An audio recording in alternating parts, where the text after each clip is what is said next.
Le jambon Costa Brava Mediterranean Foods est un produit équilibré, naturel et bon pour la santé. Nous sélectionnons à la main chaque pièce, une à une, avec l'expérience accumulée pendant un demi-siècle par nos maîtres jambonniers. Une matière première de qualité exceptionnelle qui se fait sécher au repos et avec du temps dans nos installations de pointe.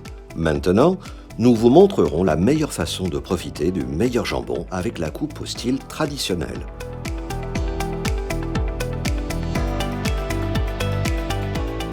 Les instruments essentiels sont le support jambonnier pour y bien placer la pièce avec stabilité et ainsi pouvoir travailler en toute sécurité.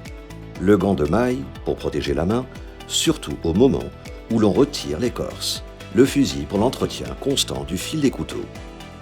Le couteau jambonnier, dont la lame doit être flexible, longue et étroite, afin de réussir la tranche parfaite.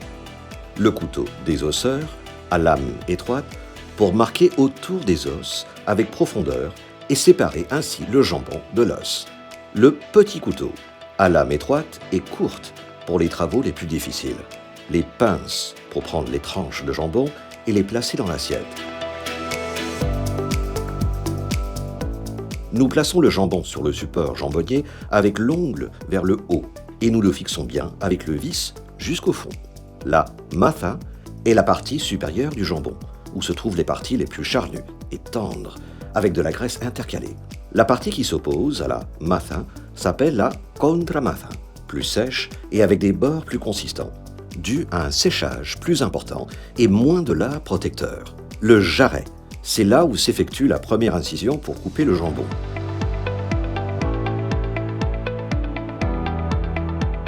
Nous réaliserons la première coupe sur la partie supérieure avec la partie de la cagna. Aidez-vous de vos doigts pour marquer la distance de 3 à 4 cm du début de l'os avec le couteau écorceur. Faites une coupure profonde, perpendiculaire à la patte. Nettoyez l'écorce et la graisse jaune de la partie que vous prévoyez de découper, ce qui évitera le goût aigri dans les tranches que vous allez couper. En plus, il est conseillé de d'épaisser au fur et à mesure que vous avancez dans la coupe, afin que le jambon ne se sèche pas.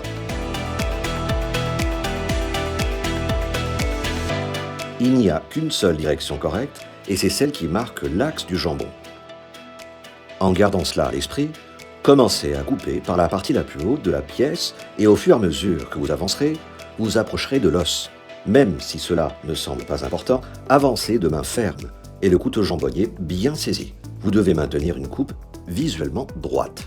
Quand nous arriverons à l'os, nous tournons la pièce de façon à pouvoir accéder à la partie de la contramatha. Et nous y continuons de la même manière.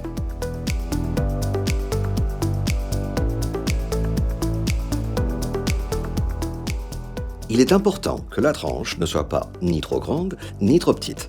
Idéalement, comme nous disons professionnellement, ce devrait être une tranche de bouchée, c'est-à-dire qu'elle puisse entrer parfaitement dans la bouche. Elle mesure généralement de 2 à 3 cm de largeur. Quand la tranche entrera en contact avec notre propre chaleur corporelle, elle fondra. Et c'est alors que commencera l'explosion de goût et d'arômes. Lorsque nous atteignons l'os des deux côtés de la pièce et qu'il ne nous reste que 3 ou 4 cm, nous pourrons tourner de 90 degrés le jambon afin de finir de retirer le produit de l'arrière vers l'avant. Ainsi, nous réussirons à profiter de notre pièce au maximum. Une fois le jambon fini, nous séparerons les 3 os qui sont parfaits pour un bouillon avec un goût supplémentaire. Pour une présentation professionnelle, nous utiliserons les pinces pour dresser l'assiette de la manière souhaitée. La façon traditionnelle, c'est de placer les tranches en forme de fleurs autour d'une assiette, de l'extérieur vers l'intérieur, avec tendresse et soin, afin de profiter du meilleur goût de la gastronomie et de la culture méditerranéenne.